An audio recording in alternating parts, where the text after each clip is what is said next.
안녕하십니까. 오늘은 저희가 또 궁금해하실 주제 중에 하나가 바로 성병 검사인데요. 요즘 많은 젊은 남성분들 뿐만 아니라 나이 드신 분들도 성병 검사를 해달라고 하십니다. 성병 검사는 기본적으로 어떤 것들을 하는 걸까요? 기본적인 검사는 일단 소변 검사, 혈액 검사, 그다음에 수압 검사가 있고요. 소변 검사는 말 그대로 요도 내로 세균이 들어가서 문제가 될 만한 병을 찾아내는 거고요. 두 번째 혈액 검사는 성관계 중에 들어온 균이나 바이러스가 온몸에 퍼졌을 때 그 균에 의해 생긴 항체를 검사하게 되는 거고요. 수압 검사는 피부에 어떤 병변이 있을 때 병변에서 샘플을 채취해서 검사를 진행하게 됩니다.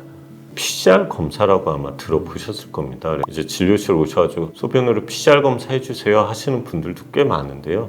그럼 저희가 이제 시행하는 소변 검사는 어떤 검사일까요? 단순하게 염증이 있는지, 그러니까 백혈구의 숫자가 단위 면적당 5개가 초과돼서 있는지 확인하는 단순 소변 검사가 있고요. 두 번째는 PCR 검사인데 그 검사에서는 성병도 포함되어 있고요. 여자에서 주로 일어나는 질염균도 포함되어 있어서 거기에 있는 12종 검사 결과가 모두 다 성병은 아니라는 건 알고 계셔야 될 것 같습니다.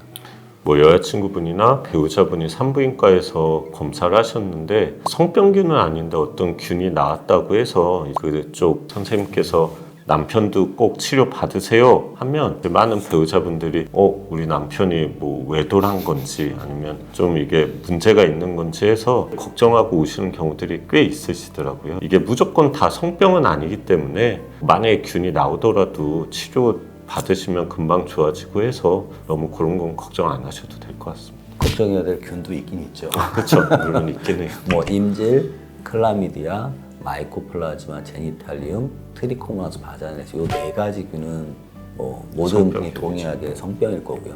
나머지 것들은 그렇지 않기 때문에 그 4가지만 안 나오시면 될 것 같고요. 나머지도 사실은 남자가 혼자 걸릴 수 있는 균은 아니에요. 대부분이 여자들한테 흔한 질염균이고 여자분들은 뭐 성관계가 없이도 이제 생길 수가 있는 균이지만 남자들은 사실은 일상생활에서 걸릴 수 있는 균은 아니기 때문에 그렇다고 해서 꼭 성병은 아니라는 거 그건 알고 계셔야 됩니다. 그다음에 이제 해주신 것 중에 혈액 검사가 있는데요. 그럼 혈액 검사는 주로 어떤 질환들을 보게 되는 걸까요? 전염성 있는 성병이죠. 그 중에 대표적인 게 매도, 에이즈 정도 될 거고요. 그 중에 또 요즘 논란이 되는 게 헤르페스예요. 근데 이게 워낙 많은 분이 갖고 있는 병이고요.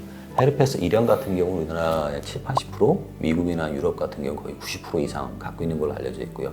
헤르페스 2형도 걸리시면 뭐 불치병이니까 뭐 죽는 것처럼 생각하시는데 통계를 내보면 한 15%나 됩니다. 15% 갖고 있는 병이 없지 않을까요? 고혈압 당뇨가 15%가 될까요?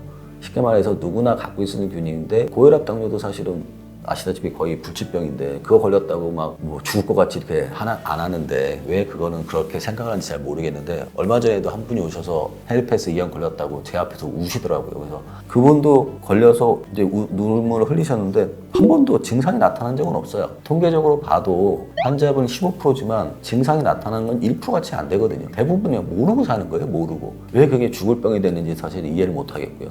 또 하나 환자분이 또 생각할 때 B형 간염, C형 간염은 그냥 내과 질환이다 생각하시잖아요. 그거 성병입니다.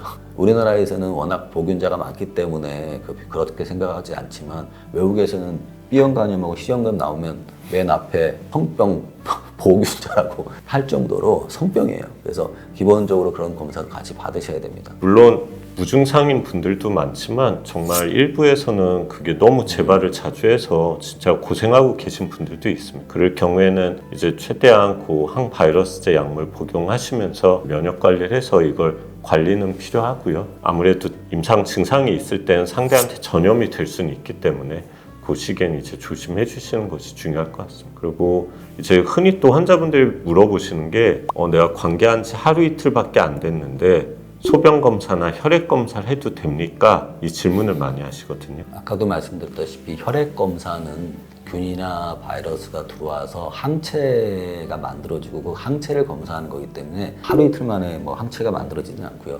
빨라야 2, 3주부터 만들어지기 시작한다고 돼 있기 때문에 보통 검사는 8주, 12주 그때 돼야 정확하게 검사가 있어서 하루 이틀 전에는 못할 것 같고요. 하지만 아까 말한 STD, PCR, 12종 같은 경우는 가능합니다. 그거는 항체를 검사하는 게 아니라 세균 자체를 검사하는 거기 때문에 검사는 가능해요. 단 소변을 좀 많이 참고 오셔야 됩니다.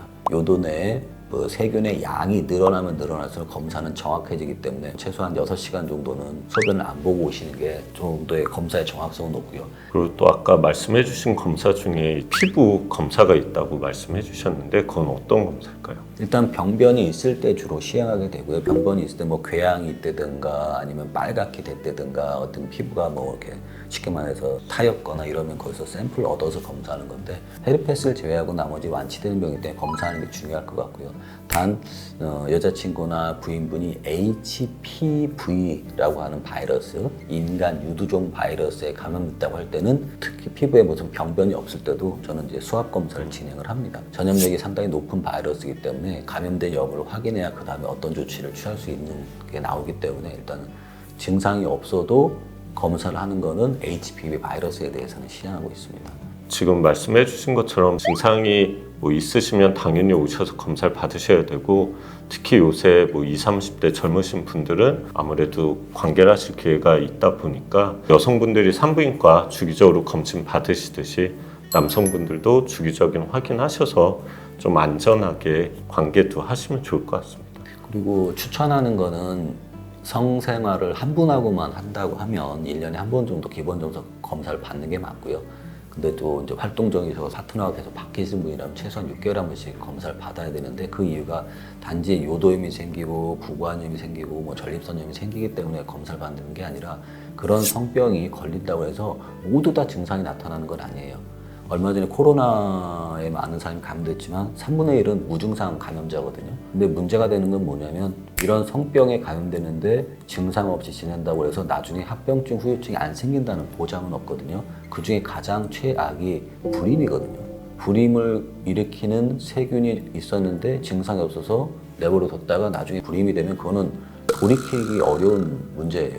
대책이 없는 거기 때문에 검사는 반드시 받아보는 게 좋습니다. 저희가 기본적인 성병 검사에 대한 말씀을 드렸고 더 궁금하신 사항이 있으시면 저희 영상 하단에 질문 남겨주시면 감사하겠습니다. 오늘은 여기까지 말씀드리겠습니다. 감사합니다.